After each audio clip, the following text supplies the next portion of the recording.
ओम शांति। अॼु जी मिले तारीख़ आहे 11/6/2026। अॼु मिठा मिठा बाप दादा चवनि था, मीठे मीठे ॿार पूरो वरसो वठण लाइ हिकु बाप सां पूरी प्रीत रखो। तव्हांजी प्रीत कंहिं बि देहदारी सां न हुजणी खपे। प्रश्न जो पंहिंजे दैवी संप्रदाय जा हूंदा, उन्हनि जे साम्हूं कहिड़ो अक्षर घुमंदो रहंदो? उत्तर आहे, जॾहिं तव्हां उन्हनि खे ॿुधाईंदव कि बाप खे यादि करण सां विक्रम विनाश थींदा आहिनि ऐं देवी देवता धर्म जी स्थापना थींदी आहे, त इहे अक्षर उन्हनि जे साम्हूं गुमजंदा रहंदा। जो पंहिंजे दैवी संप्रदाय जा हूंदा, उनजे साम्हूं कहिड़ा अक्षर घुमंदा रहंदा? कि बाप जी यादि सां विक्रम विनाश थींदा आहिनि ऐं देवी देवता धर्म जी स्थापना थींदी आहे, त इहे अक्षर उन्हनि जे साम्हूं गुमजंदा रहंदा। उन्हनि जी ॿुधी में ईंदो, असांखे देवता ठहिणो आहे, इन करे असांजो खान पान शुद्ध हुजणो खपे। गीता भोलेनाथ का निरालो। भोलेनाथ जा ॿार ॿुधनि था कंहिंसां? भोलेनाथ सां। भोलेनाथ शिव खे चइबो आहे, उन्हनि जो नाम शिव आहे। भोलेनाथ जा ॿार अर्थात शिव जा ॿार आत्मायूं ॿुधनि थियूं हिन कननि सां। हाणे तव्हां ॿार आत्म अभिमानी ठहिया आहियो। ॿार टेप ते बि मुरली ॿुधंदा आहिनि त सम्झंदा आहिनि शिव बाबा असांखे पंहिंजो परिचय ॾींदा आहिनि। मां सभी आत्माउनि जो बाप आहियां, जंहिंखे तव्हां परम पिता परमात्मा यानी परमात्मा चईंदा आहियो। उन्हनि खे सदैव फादर ई चइबो आहे। केरु चईंदा आहिनि? उहा फादर आहे, आत्मा खे हाणे ज्ञान मिलियो आहे। ॿियो कोई मनुष्य मात्र खे ज्ञान न आहे। असां आत्माउनि खे ॿ बाप आहिनि, हिकु साकार हिकु निराकार। उहो परम पिता इहे सम्झाने ॿियो कोई ॾेई न सघे। बाबा जे सवाइ कोई पुछी न सघे। बाप ई पुछंदा आहिनि। तव्हां जो चईंदा आहियो परम पिता परमात्मा गॉड फादर, उहो तव्हां कंहिंजे लाइ चईंदा आहियो? छा लौकिक बाप जे लाइ चईंदा आहियो या पारलौकिक जे लाइ? लौकिक फादर खे गॉड फादर चईंदासीं। हिंदी में अक्षर बि आहे परम पिता, उहो त हिकु निराकार आहे। ईश्वर प्रभु या भॻवानु चइण सां बाप सिद्ध न थींदो आहे। गॉड फादर अक्षर आहे न। आत्मा चयो उहो असांजो गॉड फादर आहे। लौकिक फादर त सिर्फ़ु शरीर जो बाप आहे। तव्हां सभिनि खां पुछिबो आहे तव्हांखे केतिरा फादर आहिनि? हिकु लौकिक ॿियो पारलौकिक। ॿिन्हिनि में वॾो केरु? ज़रूरु चईंदा पारलौकिक फादर। उन्हनि जी महिमा आहे। सभु पतितनि खे पावन ठाहिण वारो पारलौकिक बाप आहे। इहे बि हाणे तव्हां सम्झंदा आहियो। दुनिया में इहे कोई बि न सम्झंदा आहिनि। बाबा सम्झायो आहे तव्हांखे पारलौकिक बाप सां प्रीत आहे। ॿियनि जी आहे विनाश काले विपरीत बुद्धि। विनाश जो हाणे समय आहे। उहो ई महाभारत जी लड़ाई हाणे लॻणी आहे। एरोप्लेन टैक्स आदि हिक ॿिए खे सप्लाई करनि था। टैक्सिस सभिनि खे ॾींदा वेंदा आहिनि। पैसनि सां जेके जो चाहे उन्हनि खे ॾींदा आहिनि। उधार ते ॾींदा आहिनि त प्लेन बारूद आदि इहे सभु ख़रीद सघंदा आहिनि। इहे सभु चीज़ूं ॾाढी महांगियूं हूंदियूं आहिनि। विलायत वारा ठाहींदा आहिनि, उहो पोइ विकिणंदा आहिनि। भारतवासी थोरी एरोप्लेन आदि विकिणंदा।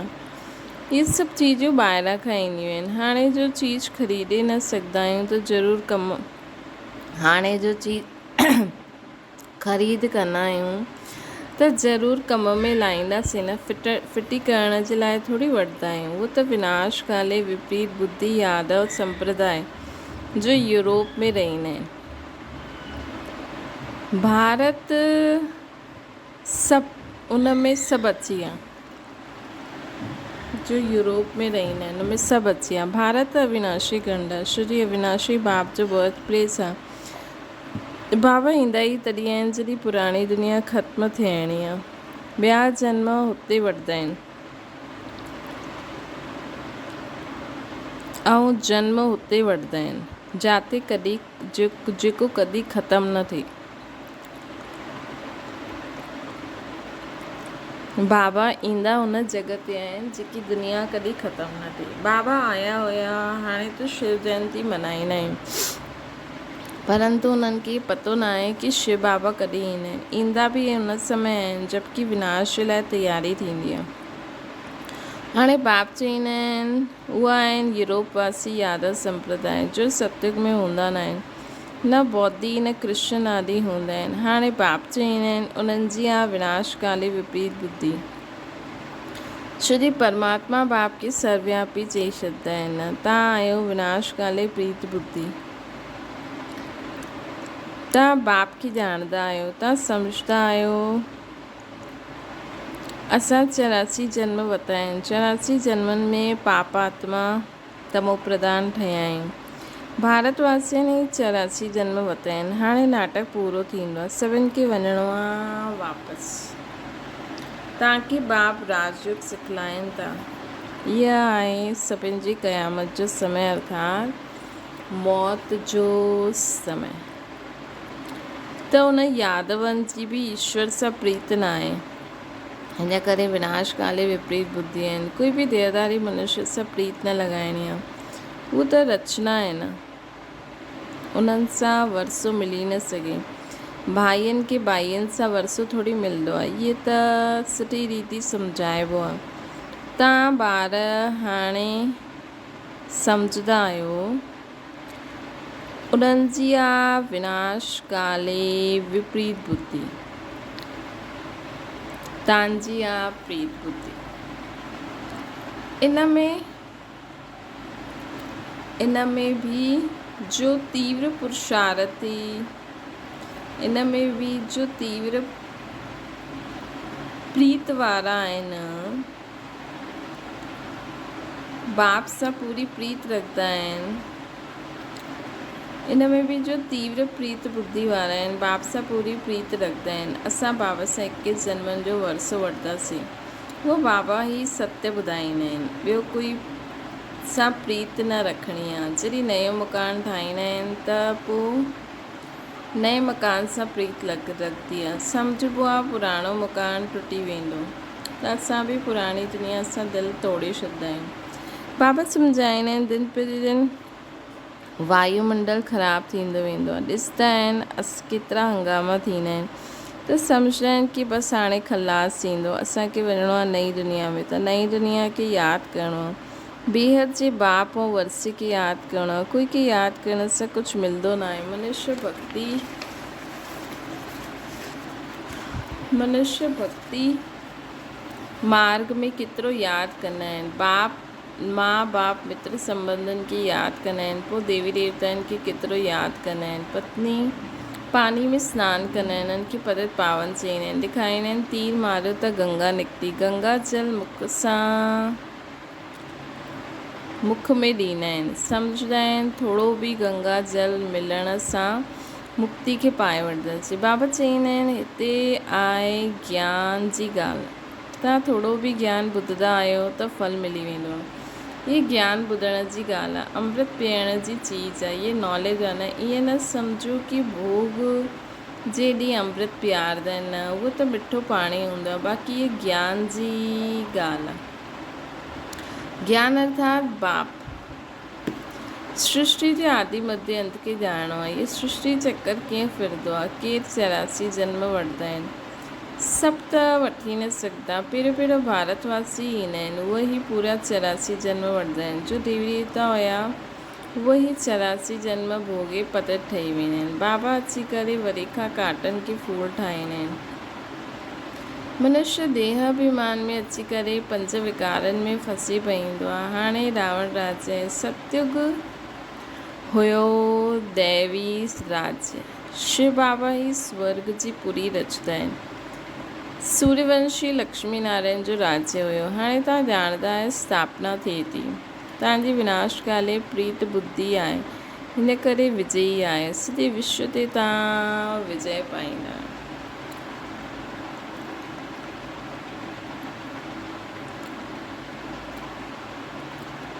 ये सुठी रीति यादि रखिणो आहे। असां भारतवासी जो हाणे कलयुग में आहियूं,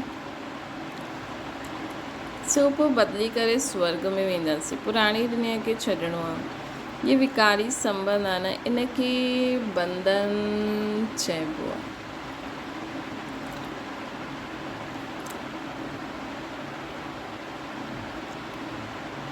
तव्हां विकारी बंधन सां निकिरी निर्विकारी संबंध में ईंदा आहियो, पोइ ॿिए जन्म में तव्हां विकारी बंधन में न ईंदव, हुते त निर्विकारी संबंध हूंदो आहे। हिन समय आसरी बंधन आहे। आत्मा चईंदी आहे असांजो शिव बाबा सां प्रीत आहे, तव्हां ब्राह्मणनि जी प्रीत आहे, शिव जी यथार्थ रीति ॼाणंदा आहियो, बाप खे सृष्टि चक्र खे ॼाणे विया आहियो, त पोइ ॿियनि खे सम्झाईंदा आहियो। जेतिरो जो ॿियनि खे सम्झाईंदो त ॾाढो कल्याण कंदा। जो जास्ती सम्झंदा आहिनि उहो होशियार आहिनि, उच्च पद बि उहे ई पाईंदा आहिनि। सर्विस कमु कंदा आहिनि त पद बि कमु पाईंदा। पतित त सॼी दुनिया आहे न, हर हिकु पतित सां पावन थियण जो रास्तो ॿुधाइणो आहे हर हिक खे, ॿियो कोई उपाय न आहे। यादि सां ई विक्रम विनाश थींदा। जो दैवी संप्रदाय जा इन्हनि जे साम्हूं इहे अक्षर गूंजदा, सम्झंदई त ठीकु आहे, बराबरि असां देवी देवता ठाहींदा आहियूं, असांजो भोजन शुद्ध हुजणो खपे, दैवी गुण बि हिते धारण करणा आहिनि, सर्व गुण संपन्न ठहिणो आहे। हाणे तव्हां ठहो था। इहे लक्ष्मी नारायण देवता हुया, उन्हनि खे भोग लॻाईंदा आहियूं त छा सिगरेट आदि जो भोग लॻाईंदा आहियूं। सिगरेट पीअण अर्थात ऊच पद न पाइण, ये कोई दैवी चीज़ न आहे। सिगरेट पींदा व लहसुन प्याज आदि खाईंदा त ॿियो ई किरी वेंदा। चईंदा आहिनि कि छॾण सां तबियत ख़राब थी वेंदी। बाबा शिव बाबा खे यादि करो। बाबा चईंदा आहिनि इहा आदत सभु छॾे छॾियो त तव्हांजी सदगति थींदी। सिगरेट जी आदत ॾाढनि में रहंदी आहे, सम्झानी ॾिबी आहे। देवताउनि खे कॾहिं बि भोग न लॻाईंदा आहियूं, त तव्हांखे इन्हनि जहिड़ो ई ठहिणो आहे। तव्हां छीची चीज़ खाईंदा रहंदव त उहो बांस ईंदी रहंदी। सिगरेट व शराब पीअण सां दूर सां ई बांस ईंदी आहे। त तव्हां ॿारनि खे दैवी गुण धारण करणा आहिनि, वैष्णव ठहिणो आहे, जीअं विष्णु जी संतान। तव्हां विष्णु अर्थात दैवी संतान ठहींदा आहियो। हिते आहियो तव्हां ईश्वर संतान, इहे तव्हांजो सर्वोत्तम जन्म आहे। देवताउनि सां बि उत्तम आहियो, छो जी संगम युग ब्रह्मन, डायरेक्ट शिव बाप ब्रह्मा मां असांजी मां ठही आहे। तव्हां ॿियनि खे बि उत्तम ठाहिण वारा आहियो। इहे बेहद जे बाप जी मिशनरी आहे। क्रिश्चन माण्हुनि जी मिशनरी हूंदी आहे, पंहिंजे क्रिश्चन धर्म में ॾाढनि खे कन्वर्ट कंदा आहिनि। इहे ईश्वरीय मिशनरी आहे। तव्हां शूद्र सां ब्राह्मण धर्म में कन्वर्ट थी पोइ देवता धर्म में कन्वर्ट थींदा आहियो। तव्हां ॼाणंदा असां शूद्र खां ब्राह्मण ठहिया आहियूं। तव्हां जीते जी मरिया आहियो त पोइ उन्हनि खे देवता पोइ वञी करे देवता ठहींदा आहिनि। जो तव्हां जीते जी मरिया आहियो पोइ वञी करे देवता ठहींदा। गर्भ सां जनम मिलंदो। हिते तव्हां बाप जे धर्म जा ॿार ठहिया आहियो, धर्मात्मा ठाहिण। हिते तव्हांखे बाप धर्म जो ॿार ठातो अथई धर्मात्मा ठाहिण लाइ। बाबा तव्हांखे पंहिंजो ठातो अथई। ॿारनि खे बाप सिखलाईंदा आहिनि, ब्राह्मण सां पोइ देवता ठाहींदा आहिनि। इहे मनुष्य केतिरा ऊच आहिनि, हिन में सभु दैवी गुण आहिनि। तॾहिं तव्हां आत्मा पवित्र ठही वेंदव त पोइ शरीर बि पवित्र खपे। पुराणो शरीर ख़त्मु थियणो आहे, पोइ तव्हांखे शरीर नयो सतो प्रधान खपे। सप्तक में पंच तत्व बि सतो प्रधान ठही वेंदा। बाबा चईंदा आहिनि तव्हां शूद्र वर्ण जा हुयो, हाणे ब्राह्मण वर्ण जा ठहिया आहियो, पोइ दैवी वर्ण में ईंदव, 84 जन्म वठंदव। ब्राह्मण वर्ण खे गुम करे छॾियो आहे। हाणे बाप शूद्र सां ब्राह्मण ठाहींदा आहिनि, पोइ देवता ठाहींदा आहिनि। हाणे तव्हां ब्राह्मण आहियो, चोटी बाजुली थींदी आहे न। हाणे ब्राह्मण पोइ देवता, क्षत्रिय, वैश्य, शूद्र, पोइ ब्राह्मण ठहींदा। इनखे चक्र चइबो आहे। हाणे तव्हां ब्राह्मण वर्ण में आहियो, इहे नॉलेज हाणे आहे, पोइ त प्रारब्ध मिली वेंदी। हुते सदा सुखी रहंदा। 21 जन्म नंबरवार हिन समय जे पुरुषार्थ अनुसार कोई राजे घराने में, कोई प्रजा में वेंदो। राजे घराने में सुख ॾाढो आहे, पोइ कलायूं कम थींदियूं आहिनि। तव्हांखे 84 जन्मनि जो ज्ञान मिलियो आहे। स्मृति आई, बाबा अची करे सम्झाईंदा आहिनि, मिठे मिठे ॿार तव्हांखे हाणे 84 जन्म हाणे पूरा थिया। कोई 84 जन्म 80, 50 या 60 जन्म वरिता अथई। सभिनि खां जास्ती तव्हां भारतवासी सुख ॾिसंदा आहियो। हिन ड्रामा में तव्हांजो नाम बालो आहे। देवताउनि सां बि ऊच आहियो। तव्हां ॼाणंदा आहियो हम सभु पूज्य ठहींदा आहियूं। सतयुग में असां कंहिंखे बि पूजता न आहियूं, न असांखे कोई पूजंदो आहे। हुते असां पूज्य आहियूं, पोइ कलायूं कम थींदी वेंदियूं आहिनि। असां पूज्य खां पुजारी ठही वेंदा आहियूं, ठही मथो टेकंदा आहियूं। द्वापर में असां पुजारी ठहिणु शुरू कंदा आहियूं। अंत में पोइ व्यभिचारी ठही वेंदा आहियूं। ये शरीर 5 तत्वनि जो ठहियलु आहे। उन्हनि जी कोई वेही पूजा कंदा आहिनि त उन्हनि खे चइबो आहे भूत पूजा। हर हिकु में 5 भूत आहिनि। देह अभिमान जो भूत, पोइ काम क्रोध जो भूत। भूत संप्रदाय चओ अथवा आसुरी संप्रदाय चओ। भूत संप्रदाय चओ अथवा आसुरी संप्रदाय चओ, ॻाल्हि हिकु ई आहे। बाबा अची करे पोइ दैवी संप्रदाय ठाहींदा आहिनि। बाबा ईंदा आहिनि भूत सां छुड़ाइण, पाण सां गॾु योग लॻाए करे देवता ठाहींदा आहिनि। गुरु नानक जी महिमा ॻायल आहे। गुरु नानक बि महिमा ॻाई आहे। परम पिता परमात्मा मनुष्य खां देवता ठाता अथई। उहो ई पतितनि खे पावन ठाहिण वारो आहे। अच्छा, मीठे मीठे सिकिलर ॿारनि प्रति माता पिता बाप दादा जो यादि प्यार ऐं गुड मॉर्निंग। रूहानी बाप जी सभिनि रूहानी ॿारनि खे नमस्ते। असांजी बि रूहानी माता पिता बाप दादा खे यादि प्यार गुड मॉर्निंग ऐं नमस्ते। तव्हां जे लाइ मुख्य सार ब्रह्मण सां देवता ठहिण लाइ जो छीची आदतियूं आहिनि उन्हनि खे छॾिणो आहे।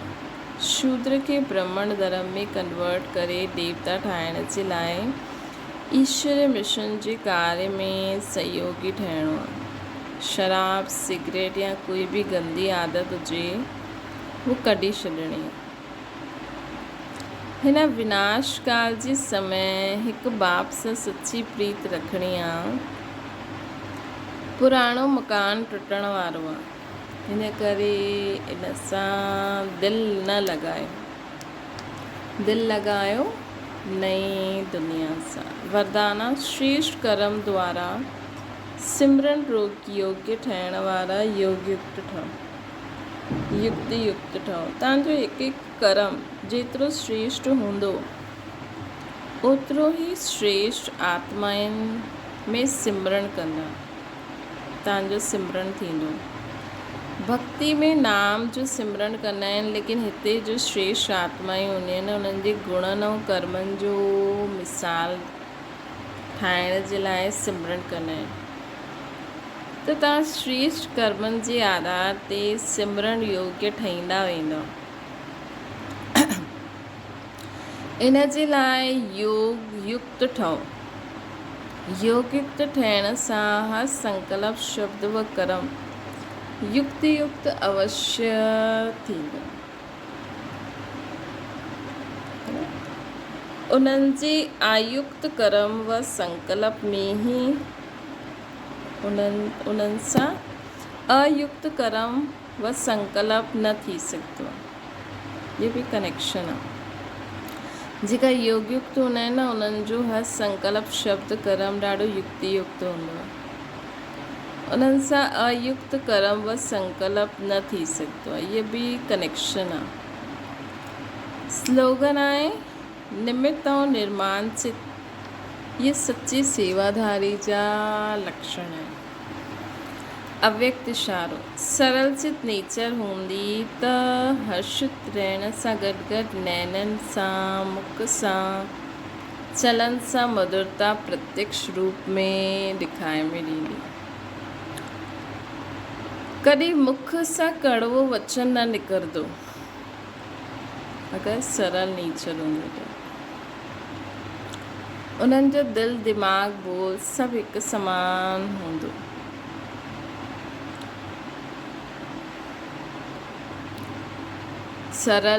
सरल नेचर मतिलबु जेको दिलि में हुजे उहो ई दिमाग़ में उहो ई बोल निकिरंदा त सेम हूंदो न, समान हूंदो।